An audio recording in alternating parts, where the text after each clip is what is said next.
Hello दोस्तों, नमस्कार। Let's learn stock market and finance. इस चैनल में मैं आप सभी लोगों का दिल से बहुत बहुत स्वागत करता हूं।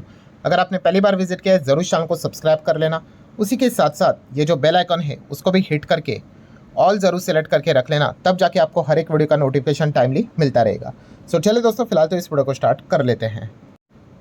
सो ठीक है दोस्तों, अभी हम लोग आ चुके हैं बिल्कुल हमारे नॉर्मल स्क्रीन के ऊपर। एंड दोस्तों, जैसे कि आप सभी लोगों को पता ही है, हर किसी का टारगेट शेयर मार्केट में आने का मतलब पॉइंट क्या है? बस पैसा कमाना। और किसी लिए आए हम लोग मार्केट में? एंड अगर देखा गया तो इससे रिलेटेड 3 दिन पहले संडे के दिन ही मैंने एक वीडियो भी बनाया था कि कैसे आप शेयर मार्केट से 12 रास्ते हैं, इन 12 वे से आप क्या कर सकते हैं, शेयर मार्केट में पैसा कमा सकते हो। ठीक है, अगर आपने ये वीडियो नहीं देखा है तो देख लेना, मैंने लिंक ऊपर आई बटन पर अटैच करके रख दी है। सो अब इस वीडियो में हम लोग क्या बात करने वाले? इस वीडियो में हम लोग बात करने वाले हैं कि शेयर मार्केट में आसान तरीका कौन सा है पैसा कमाने का।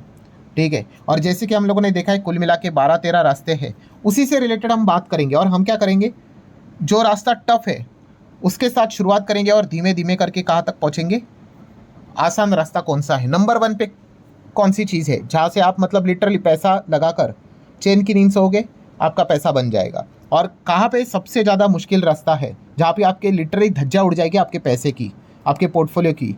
ठीक है, वो सारी चीज़ें हम लोग इस वीडियो में कवर करने वाले हैं। जैसे कि आपको पता है, जितने भी शेयर मार्केट में मतलब अर्निंग के चांसेस बनते हैं वो 2 हिस्सों में ही डिवाइडेड है। इधर आप ट्रेडिंग करोगे या फिर आप इन्वेस्टिंग करोगे। एंड आपको पता ही है कि इन्वेस्टिंग में ही पैसे बनने के चांसेस ज़्यादा होते हैं। ऐसी बात नहीं कि भाई इन्वेस्टिंग कर रहे हो मतलब भाई बस हमने पैसा लगाया सो गए पैसा बन गया, इतना सिंपल नहीं है। बट येस, ट्रेडिंग के मुकाबले अगर देखा गया तो इन्वेस्टिंग से रिटर्न कुछ जनरेट होने के चांसेस अच्छे ज़रूर रहते हैं। सो जैसे मैंने कहा 12-13 रास्ते हैं। सो यहाँ पे सबसे टफेस्ट रास्ते के साथ शुरुआत करते हैं। ठीक है, कुल मिला के 12 रास्ते हैं ना शेयर मार्केट में पैसे कमाने के। ये सबसे कठिन रास्ता है। ये वाला जो रास्ते पे जो चल रहा है ना भाई, मतलब मैं क्या बोलूँ, उसका नॉलेज एकदम भारी होना चाहिए शेयर मार्केट से रिलेटेड। एंड अगर नहीं है तो भाई उसके तोते उड़ रहे हैं। और यही सबसे बड़ी दिक्कत है कि क्यों रिटेल इन्वेस्टर का पैसा डूबता है। सो कौन सा है सबसे टफेस्ट? 12 रास्ता है ना, धीमे धीमे करके टफेस्ट टू सिंपल तक जाएंगे। तो दोस्तों वो है ऑप्शन ट्रेडिंग। यस, वही फ्यूचर एंड ऑप्शन की बात कर लो, उसमें अगर देखा गया ये सबसे टफेस्ट रास्ता है। मतलब अगर आपको किसी की बैंड बजानी है ना, उसको एफएनओ से रिलेटेड चीज़ें बता दो, उसका एफएनओ का अकाउंट खुलवा दो, बस वो बर्बाद हो जाएगा भाई। और उसमें भी सबसे टफेस्ट चीज़ कौन सी होती है पता है? Option buying. Yes, option buying सबसे टफेस्ट है। देखिए, ऑप्शन सेलिंग देखा गया ना, उसके लिए पैसा चाहिए। ठीक है, और ऑप्शन सेलिंग में भी देखा गया ना तो विनिंग प्रोबेबिलिटी आपकी ज़्यादा होती है, क्योंकि मार्केट इधर नीचे रहेगा, साइडवेज रहेगा, आपको प्रीमियम का फायदा हो जाएगा। ऑप्शन बाइंग ये सबसे टफेस्ट चीज़ होती है। ठीक है, और होता क्या है, जो एक बिगनर है भाई वो सबसे 12 में से सबसे टफेस्ट चीज़ ही करने पे लगा हुआ है, एकदम बेसिक नॉलेज के साथ, कि मैं तो ऑप्शन बाय करूँगा। क्यों ऑप्शन बाइंग में जाता है? हाँ, सबसे सस्ते ऑप्शंस मिलते हैं ना भाई, out of the money option ले लेंगे। ठीक है, लगेगा भाई हम भी ट्रेडिंग कर रहे हैं, फ़ायदा क्या उसका, एक्सपायरी आ जाएगी, आपका पैसा जो प्रीमियम का है उड़ जाएगा। हमें लगता है कि ठीक है यार इतना सही तो नुकसान है। वो ऐसा करते करते उसकी लत लग जाती है, और कलेक्टिवली जब वो देखता है पीछे साल भर कितना उड़ाया है, मुड़कर देखेगा तो वो लाखों के लॉस में चला जाता है। सो ये सबसे टफेस्ट चीज़ है दोस्तों, ऑप्शन बाइंग। जितना देखो करने में आसान की मैं बात नहीं कर रहा हूँ। शेयर मार्केट होता क्या है भाई, बस बाय दबाना है और सेल दबाना है, और कुछ रॉकेट साइंस नहीं है। बट वो लॉजिक होता है भाई उसके बीच में, वो काफ़ी खतरनाक होता है। सो ये जो ऑप्शन विप्शन से रिलेटेड जो चीज़ें रहती है सबसे टफेस्ट है।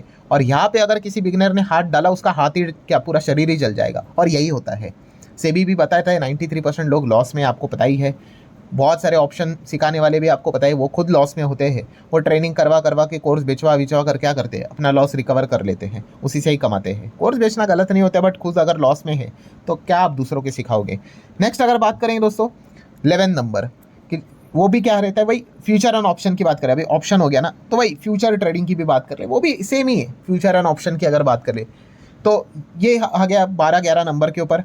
देन 10th नंबर, ठीक है, एफएनओ से थोड़ा सिंपल बट फिर भी घातक, कौन सा? Day trading, intraday trading. Same day पे खरीदने का, सेम डे पे ही बेचने का।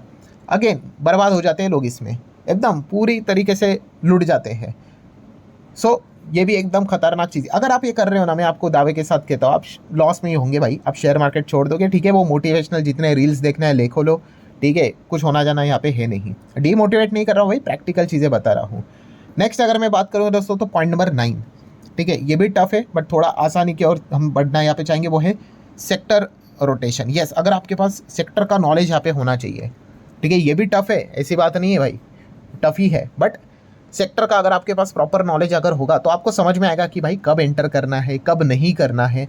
एंड अगेन कोई बहुत सारे लोग पूछते भी, सर हमें कैसे पता चलेगा? भाई आपको मार्केट में कुछ साल गुजारने पड़ेंगे, मैदान छोड़ने का नहीं होता है। 1 साल 2 साल 3 साल अगर नुकसान हुआ तो समझो मार्केट को, ठीक है। जनवरी फरवरी मार्च अप्रैल दिसंबर, मतलब जो चीज़ें चलती है सेम ही चलती है। आपको एक टाइम के बाद सेंस आएगा कि मार्केट में अच्छा क्वार्टरली नंबर 4 बार होते हैं, अच्छा बजट आता है, अच्छा तब ये स्टॉक अच्छा, ये सेक्टर अच्छा करेंगे, आपको समझेगा। वो टाइम देना चाहिए आपने। हम क्या सोचते हैं, एक ही ओवर में सेंचुरी ठोकेंगे, ठीक है भाई, फिर क्या ही होगा? होती है क्या सेंचुरी एक ओवर में? नहीं होती ना। तो ये चीज़ आपने समझनी, सेक्टर रोटेशन के थ्रू भी आप कमा सकते हैं, ये भी एक चैलेंजिंग पार्ट है। देन पॉइंट नंबर 8 की बात कर ले, ठीक है। सो पॉइंट नंबर 8 क्या है? स्विंग ट्रेडिंग, कंपैरेटिवली थोड़ा सा इजी, ठीक है। कंपैरेटिवली बोला है मैंने, कंपैरेटिवली। स्विंग ट्रेडिंग की अगर बात कर ले तो यस, आपको ये स्विंग्स पकड़ने यहाँ पे आने चाहिए। टेक्निकल एनालिसिस का यहाँ पे अच्छा खासा नॉलेज आपके पास यहाँ पे होना चाहिए, ठीक है। एंड ये थोड़ा शॉर्ट रेंज में भी यहाँ पे होता है, सो अच्छा पकड़ होना चाहिए, वरना लॉस होने के चांसेस होते हैं। देन पॉइंट नंबर 7 कौन सा है? Positional trading, yes. Positional trading की अगर हम लोग बात कर ले, यहाँ पे थोड़ा आपको टाइम मिलता है। अगर आपका हॉरिजॉन लंबा होता है तो पोजीशन अगर आप महीने भर की कैरी करना चाहते हो, ठीक है, तो यहाँ पे भी देखा गया तो आप थोड़ा बहुत कमाने के चांसेस यहाँ पे रखते हो, ठीक है। अभी जितने भी हम लोगों ने बताया ये इंट्राडे एफएनओ, उससे तो बेटर ही है, ठीक है। सो इस प्रकार की चीज़ें हम लोग को देखने को मिल जाते हैं। देन 6th नंबर की अगर बात कर ले, जो अभी तक जितने भी खतरनाक चीज़ें देखी उससे कंपैरेटिवली थोड़ा ईजी, बट पैसा चाहिए। आर्बिट्रेज एंड इससे रिलेटेड क्या? Algo trading. एल्गो ट्रेडिंग में आपको पता है पैसा होना चाहिए, तो उस हिसाब से आप सेटअप करके पैसे यहाँ पे निकलवा सकते हो। सो ट्रेडिंग से रिलेटेड दोस्तों जितनी भी चीज़ें थी वो सारी मैंने आप लोगों के सामने यहाँ पे रख दी, ठीक है। आसान से लेके एकदम टफ तक वो सारे पॉइंट्स मैंने आप लोगों के सामने रखे। और आखिरी पॉइंट कौन सा था? यस, वही फ्यूचर एंड ऑप्शन की अगर बात कर ले, एंड प्रॉब्लम होती है लोग वही से स्टार्ट करते हैं। देन अभी हम लोग आगे यहाँ पे बढ़ेंगे धीमे धीमे करके, तो वो है पॉइंट नंबर 5 कि ट्रेडिंग छोड़ के अगर आप यहाँ पे धीमे धीमे करके मुड़ोगे तो आपके पैसे कमाने के चांसेस रहते हैं, जो कि है security lending and boring. SLBM की अगर बात करें, अगर आपके पास लॉन्ग टर्म के लिए शेयर पड़े हुए हैं आपके पोर्टफोलियो में, तो आप उनको रेंट पे देके कुछ पैसे यहाँ पे कमा सकते हो। हालांकि अगेन ये इतना सिंपल नहीं होता है, क्योंकि सामने वाली पार्टी का जो स्टॉक रिक्वायरमेंट होता है वो डिफरेंट होता है। आप जो सपने देखते हो कि मुझे इतना भारी भरकम परसेंटेज यहाँ पे मिलना चाहिए, उतना मिलता है नहीं, ठीक है। काफ़ी कुछ कॉम्प्लिकेशंस भी होते हैं कि लंबी अवधि तक होल्ड करना पड़े और बीच में कुछ हो जाए तो भाई आप फंस सकते हो। बट चलिए एटलीस्ट कंपैरेटिवली ट्रेडिंग के मुताबिक तो सिंपल ही है। देन पॉइंट नंबर 4 थोड़ा सा और सिंपल, जो कि है IPO। यस, IPO मतलब वही लिस्टिंग गेन। हाँ, पर यहाँ पे प्रॉब्लम क्या होता है?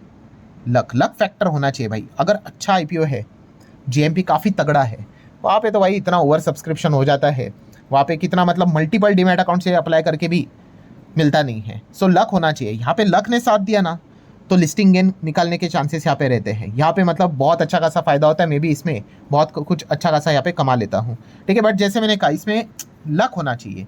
सारी चीज़ समझ में आती है, हाँ भाई ये IPO अच्छा है, ये तगड़ा है, बट अगर मिला ही नहीं तो फिर क्या ही करेंगे? फिर वो बेवकूफ़ी वाली चीज़ें नहीं करनी है कि मिला नहीं तो इसलिए लिस्ट हो गया हायर लेवल पे अन ऑप्शन ऑफ वैल्यूएशन के ऊपर और ऊपर जाके खरीद लिया, तो फिर कुछ नहीं होगा भाई, आपकी बैंड ही बजेगी।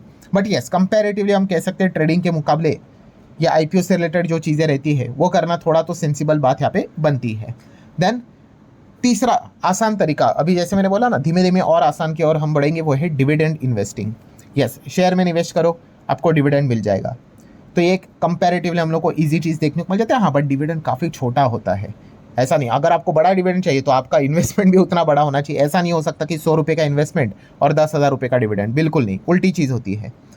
10,000 का इन्वेस्टमेंट और कुछ 10-20 रुपये का डिविडेंड, ऐसी चीज़ें हम लोग को देखने को मिल जाती है। बट चलो, कुछ तो अकाउंट में आ जाता है, क्रेडिट हो जाता है।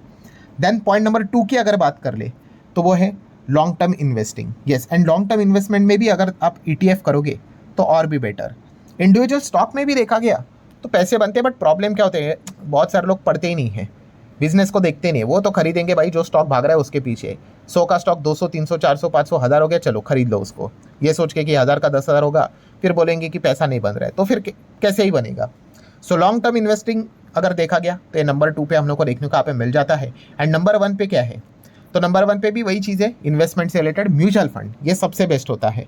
यस, आप SIP यहाँ पे कर लो, आपको चिंता ही नहीं। जैसे मैंने वीडियो के शुरुआत में ही कहा कि एक बिगिनर ने म्यूचुअल फंड के थ्रू ही मार्केट में एंट्री करनी चाहिए। SIP करो, कोई चिंता की बात नहीं। और बाकी जो आपको सीखना है, ठीक है, 5% कुछ कुछ परसेंटेज अमाउंट आप अलग से निकाल के खुद से लर्निंग करने की कोशिश कर सकते हो मार्केट में, ये एक बेस्ट तरीका होता है। बट अगर आपके पास नॉलेज नहीं है मार्केट से रिलेटेड एंड अगर आप डायरेक्टली जाके स्टॉक पिक करने के लिए चले जाओगे तो फिर भाई आपकी बैंड बजेगी।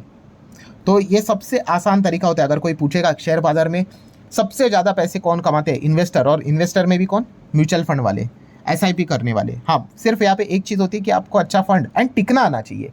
एसआईपी में भी वही प्रॉब्लम होता है भाई, मार्केट तो आपका टेस्ट लेगा, गिरावट दिखाएगा, साइडवेज चलेगा। अभी पिछले 1.5 साल से जो वैसा 1.25 साल से चल रहा है वैसे, तो कितने लोग अपनी एसआईपी बंद करते हैं, ठीक है, तो फिर थोड़ी ना पैसा बनेगा। सो ये सबसे आसान रास्ता होता है, जैसे मैंने आपको बताया, ये पॉइंट नंबर 1 है कि इसके थ्रू आप बहुत ही ईजिली पैसा यहाँ पे कमा सकते हो। सो ठीक है दोस्तों, जैसे मैंने वीडियो की शुरुआत में ही बताया आपको, हमने क्या किया, टफ लेवल से स्टार्ट करके सिंपल लेवल तक हम लोग चले गए।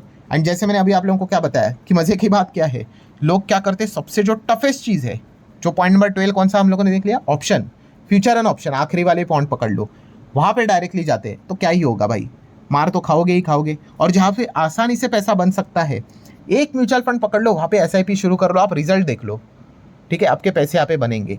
बट प्रॉब्लम क्या होता है, यस, हमें शॉर्ट पीरियड में बड़ा पैसा चाहिए। एंड बहुत सारे लोग, आपको पता ही है, बहुत सारे कुछ भी उल्टे फुल्टे वीडियो बनाकर मिसलीड कर देते हैं, आपको बता देते हैं कि इतने फटाफट यहाँ पे पैसे कमा लो, और अपना कोर्स बेचवा लेते हैं आपको, और वो पैसे कमा लेते हैं और आप ट्रेडिंग में फंस जाते हो।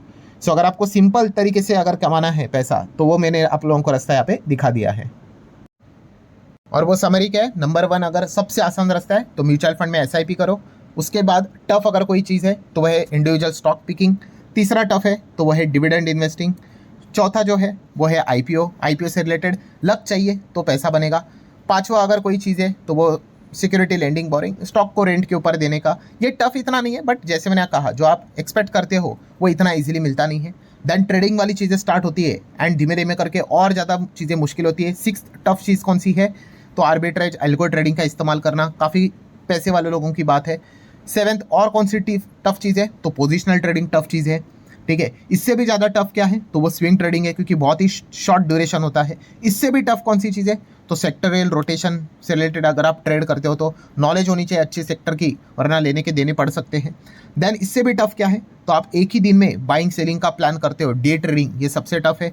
उससे भी अगर खतरनाक कोई चीज़ है तो वह है एफएनओ, फ्यूचर एंड ऑप्शन, जहाँ पे आप फ्यूचर ट्रेडिंग करते हो। और नेक्स्ट 12वां नंबर ऑप्शन ट्रेडिंग, जहाँ पे आप option buying selling and option buying, जैसे शुरुआत में मैंने आपको बताया, उसी के साथ वीडियो अंत करना चाहूँगा। ये सबसे खतरनाक रास्ता है। एंड जैसे मैंने कहा कि सबसे ज़्यादा लोग, ये आखिरी वाला पॉइंट जो सबसे टफ है, जैसे मैंने आपको बताया, ये जो 1 to 12 लिस्ट बताई, यहीं पे सबसे ज़्यादा लोग अपना पैसा लगा रहे हैं। तो क्या रिजल्ट निकल कर आएगा, पैसे खो के ही आओगे। सो ये दिक्कत है। सो अगेन वीडियो को क्लोज करने से पहले कहना चाहूँगा, जो सिंपल पैसा बन रहा है भाई, वो ले लो। कैसे, म्यूचुअल फंड में इन्वेस्ट करना स्टार्ट कर दो, एसआईपी करना स्टार्ट कर दो, 1 साल के लिए तो एटलीस्ट कर दो, और खुद रिजल्ट देख लो। तो फिर आपको धीमे धीमे करके चीज़ें समझ में आएगा, और एक बार पैसा बनता है ना तो कॉन्फिडेंस आता है। और आप क्या करते हो, ट्रेडिंग टफेस्ट चीज़ करते हो और अपना कॉन्फिडेंस गवा कर यहाँ पे आ जाते हो, और मोटिवेशन लेते रहते हो। मोटिवेशन से कुछ नहीं होता है भाई, ठीक है। सो जितने रास्ते हैं वो तो बता दिए, और अब आसान से टफ रास्ता क्या है वो भी बता दिया। सो आशा करता हूँ दोस्तों वीडियो हेल्पफुल लगा होगा। चाहो तो लाइक एंड शेयर कर सकते हो। मिलते हैं अगले वीडियो में, तब तक के लिए बाय बाय।